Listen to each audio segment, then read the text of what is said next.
more boring, no?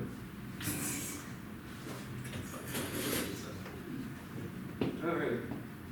So my name is Andrew Peterson, and I am doing my SMT on geothermal power. So to start off, what is geothermal energy? Geothermal energy is the energy we get from the Earth's, from the mantle of the Earth, which is the molten rock that's underneath the Earth's crust. Some examples of this in nature we get is hot springs and geysers, as in the one in like Yellowstone Park. And we use this energy in various ways, such as to warm houses.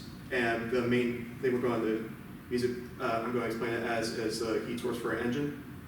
But a quick thing is that similar from way using it for houses, country Iceland uses this for their houses. Like 9/10 of the houses are heated based off of the geothermal energy. So some of the backgrounds. The first one was made in 2004 in Tuscany, Italy. Then over the course of 10 years after working on it, they were able to fully develop it in 1913, able to produce 2,750 kilowatts. It was enough to run the two towns nearby. Sadly, due to history, we didn't make as much advances until about 1958, where we made the second one. The United States, and we currently produce the most energy from it, about 25% of the world's use of geothermal energy.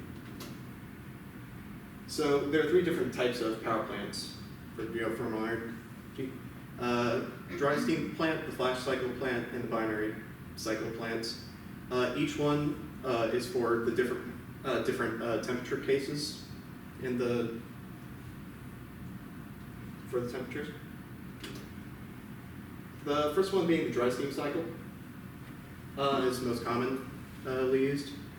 By drilling down about 1 or 2 miles deep, we get hot steam coming from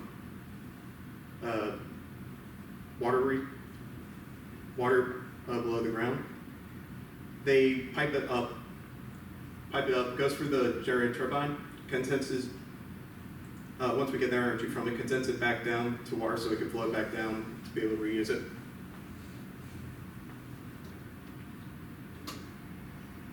The flash steam cycle, this is for the lower temperatures, but they're still be able to get to a steam point.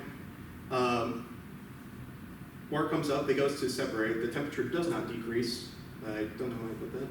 But we decrease the pressure to be able to get it to saturation point, to which we put the steam through the turbine to generate the power, and the water we use for either heating other sources, or put it back in the water supply to inject it back down to decrease the amount of time required for the water to get back up to temperature. And then the binary cycle.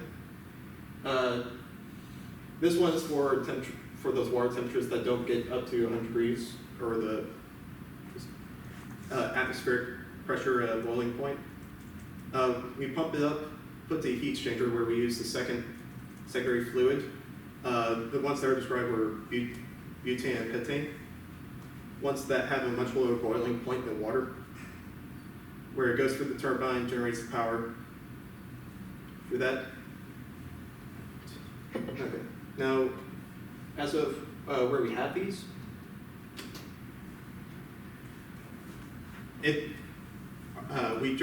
geothermal energy is, since the Earth's crust is about 5 to 15, depending on where it is, the best place to find good pockets of geothermal energy is at fault points between the tectonic plates. So for the United States, it's easiest to do it across California and Nevada, which is where we have the majority of our geothermal power plants. So far, we're using this makes up about 0.4% of our power that we consume. But based off of government research, they say that with further development, it could be about 8% of our power if we use all of our geothermal resources. Any questions?